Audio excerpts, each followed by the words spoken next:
Wait, Meredith, do you mean to say that you've got supernatural opinions? On this podcast, the audacity. Revolutionary.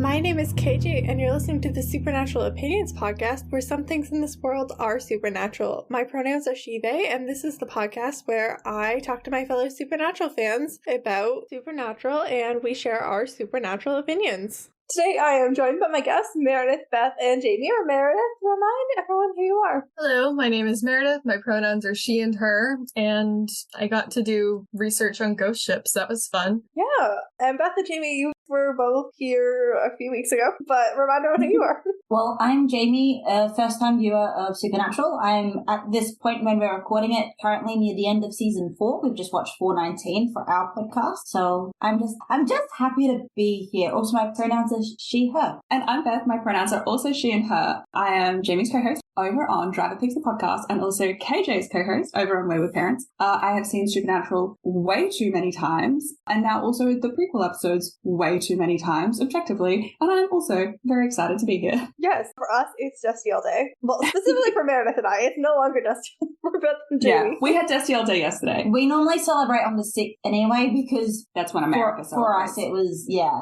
But yeah, it'll be like mid-December by the time that this episode actually comes out, so Destiel Day will be long past us for another year. Gone. Gone but not forgotten. Remember the 5th of November. Did it get sent to Super Hell? Is that where it's gone? Yeah, that's why we have a memorial every year.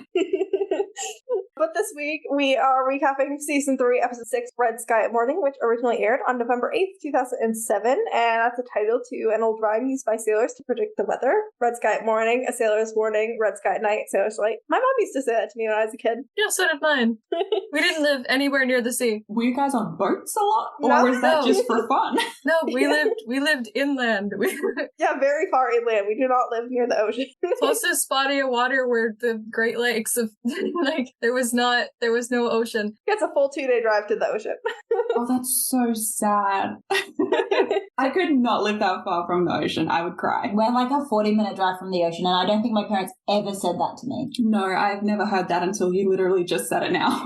And this week's episode will contain spoilers for this episode. It may reference previous episodes, but will not contain spoilers for later episodes. This episode was written by Lawrence Andrews and directed by Cliff Bole. Lawrence Andrews was not a name that I recognize at all, but apparently he was co-executive producer on How to Get Away with Murder, which I watched most of, and he wrote and directed an ep of that, and he's also written for Prey, Boomtown, Superstition, and Being Mary Jane. This is his one and only epi Supernatural. It's like a couple of one-offs this week, because Cliff Bole, also a name that I didn't recognize, but that was on me, because he's directed 4 episodes of The X-Files, 10 episodes of Star Trek Voyager, 7 of Deep Space Nine, and 25 of Next Generation, so big on the Star Trek front. Oh, good job. I like The X-Files and Star Trek. Yeah, also 5 episodes of the OG 90s Baywatch, 15 of the 80s MacGyver, 17 episodes of TJ Hooker, 6 episodes of Charlie's Angels, 11 episodes of The $6 Million Man, and a bunch of other stuff. Oh wow, those are all popular shows. I love how much you listed before you got to them, and a whole bunch of other stuff. Wait, what was the other stuff? How extensive is this person's resume? I try to keep to stuff that I recognize personally, or that's big. So either stuff I've seen or stuff that I know is big, or stuff that I know is in the genre of Supernatural. Let's start off with the episode ranking. Meredith, what would you like to give this episode? Let's see. A 6. I'm deducting a few points for sexual harassment. Okay. Yeah. Solid. Beth, how about you? I need to check. It's out of 10, yeah? Yeah. Or out of whatever you want. Or out of donuts. Well, someone here has a stupid rating system out of 5. that they imposed in the first episode of the show and then never changed. You can rate it of donuts if that pleases you, honestly. Amazing. Okay, I'm gonna give it like, I don't know, 4.5 disembodied hands, because I think it's a fine episode. I think it's fine. Yes. I love Bella, but it's also like, I don't know, I'm not racing to come back and rewatch this one. Like, it's fine, you know? I think I'm going to rate it an improperly constructed like ship in a bottle, because like the concept is there, all the pieces were there, but then they were just assembled in the wrong order. Properly. So like technically it's a ship, but it's wrong. Yeah, I gave it a 7 out of 10. Bella's very hot. I'm very stupid and horny. Valid. That is so valid for you, KJ. Sam and Dean also look pretty good this episode. It's mostly a standalone episode, but it's one of my, I would say, the better standalone episodes of this season, but that could just be that the previous episode was Bedtime Stories, which just generally is terrible. Yeah, season 3 is not a high bar, if we're being totally honest. Like, I was watching like the beginning of it and I'm like, oh yeah, Dean's still in his bill. I hated that. Points off are almost entirely for making like male sexual assault victims a joke yet again. The show is not learning from its mistakes. I mean, lots of other shows are like that Big too, yikes. which is very depressing. The phrase chronically 2007 is being used too many times in this season. But yeah, total death count this week we see 3 deaths, bringing our on-screen total to 223, and then on and off-screen total we had Sheila, the brothers, the dad, the cousin, and the ghost brothers, and some previous victims every 37 years for like 150 years, so 7 plus. So the on and off-screen total is 1,391 plus.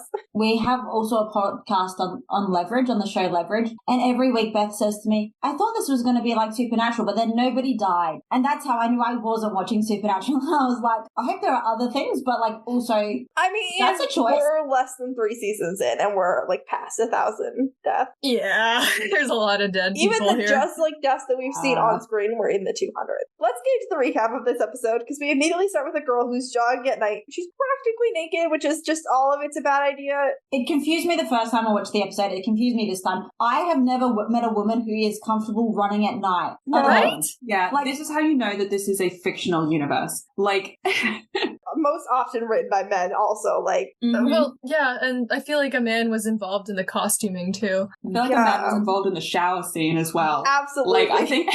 In the entire, everything that involves this particular woman, there were men. There were stupid men. Yes. But also her name is Sheila. yes. I'm sorry, as an Australian, I can't get over that. You're gonna need do to y'all explain name that. people Sheila over there? Sometimes. Yes, but all the Sheilas I've met are like middle-aged moms. Yes, so. I would say it's not a name that's been in fashion of late. Because for an Australian, Sheila's not a name, it's a joke. Like, Oh, really? Interesting. yeah, so we use Sheila as like a term to just refer to like any woman. Like, it's slang for like, oh yeah, see that Sheila over A there. female like presenting a Karen. person. Yeah. Not even. It's just a female presenting person. Like, technically we would be Sheilas, you know? Like, any person could be like, oh, those Sheilas over there. Someone could refer to us as a Sheila and they would be like using the term incorrectly. What do y'all have against the word woman? Like, what the- Man, I don't know. Language evolves, KJ. It evolves in weird ways. There's a woman over there who works. It's like the female equivalent of like bloke. Okay. I mean, that's also something we don't really say over here, but like, We have a lot of terms for like men and women, like dude. yeah, I guess the Chick. guy. See, I count dude as gender neutral. Yeah, I also count dude as gender neutral. Same I with do bloke. too, Bloke but is not gender everyone neutral. does. So It is hit or miss. But yeah, we do not live in a world where like women can go jogging at night, and that like not even accounting for like the supernatural aspect of like monsters, like just generally unsafe behavior. This girl should be in bed eating ice cream. Important probably to note, she should be able to do that. Yeah, this she should not absolutely be a should. thing that we're like, that is probably an unsafe choice. Because, like, it's not actually her fault. It's the society around her's Yes. fault. exactly. Even if she did live in a society where it was safe, like she also lives in a society where monsters exist and eat people. So like, He doesn't also, know that. in bed eating ice cream is the safest place to be, and I stand by that. I mean, they could also just climb in through your window or get through your door. It's just not safe. It's not safe to exist. But she's like jogging through a marina in this like blue sports bra, and she stops to drink at a water fountain. Also, I don't know. I don't really trust public water fountains either. Don't. Especially when they're outside. When was that clean Where- last? I am so scared for what you guys have as water fountains. What do you mean you don't trust them? They're not cleaned very often. Are they not, like, regulated? No, they're not really. Like, No. a lot of them aren't. And there's no telling what unspeakable things people do to them. Or insects or animals or... Yes, insects and animals, if it's outside. Yeah. You'd think of the four of us, anyone concerned about the insects and animals around a public water supply would be me and Jamie, but... I just not for it. I'm a water bottle from home kind of guy. Yeah. Look, I respect that. But I mean, to be fair, I'm also a water bottle from home sort of girl, but like that's more so because I like my water to be like ice cold. Like I would still, if I had nothing else to drink, and I would still use the water fountain. Like it's fine. I just don't Like, do they're them typically outside. well maintained. yeah, there's one like 50 meters from my house. Yeah. Ours, like, I guess ours just aren't super well maintained all the time. But anyway, she's jogging and she sees the ghost ship, complete with ghost storm and ghost clouds, and it kind of just disappears, and she just like goes, oh, that was weird, and then jogs back the way she came. I just admire the like breed of character on Supernatural. It's like, well, I hope that was a hallucination. Let's go. That's super weird. Gonna be on with my day. I'll write about that in my diary later. Yeah. Then she's like in the shower, like very saucy shot of her shoulders, like right up in this girl's business with the camera. There's someone in her bathroom and they put a hand on the glass, but then she looks and she sees nothing. And like she's in this giant shower and she's slammed around the shower and killed, and we get our title card. We also get the Titanic hand Yes. that slowly trails down the glass. Not Except the this same time- sort of vibe as the Titanic's. No. I don't know, in my opinion, here the context is more interesting. It's fine. Next season we can have our Titanic moment. Sure. I will say though, that shower, when they're shooting inside the shower, it seems massive. And then they do an outside shot of the shower and it looks tiny. So like, is the shower bigger on the inside like the TARDIS? The amount of room that she I hope has so. to get thrown around like makes this shower ginormous. Exactly, but like it looks like a normal size shower when they show it from the outside. It is definitely some sort of time and space anomaly. Yes, she's a Time Lord. Poor Sheila. The crossover we didn't know we needed. And that's why she wasn't scared to be running at night. Yeah. She's like, I'm good. She's just gonna regenerate. We're fine. Take her off your death count. KJ doesn't count. I don't think I can do that. I don't think I can. Yes, we don't want to out her. Then we're in the Impala, we're driving, it's nighttime, and the boys are about to be in yet another fight. This whole season is like half the season is just them yelling at each other while they drive somewhere. And it's the same argument every single Every time. time. Like, they're actually just having one conversation this entire season. Yeah, it's spread out over, like, now we're on episode 6. It's exhausting for the viewer, but like, if you have siblings, you get it. Yes, but also like, gosh, I'm just tired. No wonder I've forgotten all of this season, because every single episode is them having the exact same fight. Like, it literally all just blends together. Genuinely. There's like maybe 2 or 3 episodes that stand out this season, and everything else is just like essentially the same thing, just like wash, rinse, repeat. I mean, in this episode, there's a lot of water, so literally wash, rinse, repeat. Dean is confronting Sam about the missing bullet from the Colt. They did not explain at all what Bobby and Ruby did to the Colt to make it work again, or if there's a limitation on the number of bullets that they have, but it's fine. We don't need any... Plot. Convenience. You were watching Supernatural.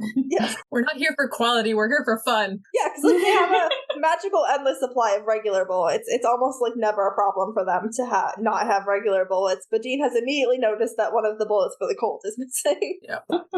Dean's like, is there something that you want to tell me? And he's like, what, it's not your birthday? And then Dean's like, yeah, I know. And Sam goes, Happy Purim. I've been really sold on the idea that they're Jewish by my Supernatural friends, specifically JJ from Malik Radio. He pointed out some things when I was doing like John's journal readings on TikTok that like really confirmed this theory for me. And I feel like this like kind of feeds in. Like, Sam hates all holidays, and it's weird that he would even like know the holidays. It is like a major Jewish holiday, but I don't think it's one that like not Jewish people know. It's not like Yom Kippur or Hanukkah or Passover. I just thought it was interesting.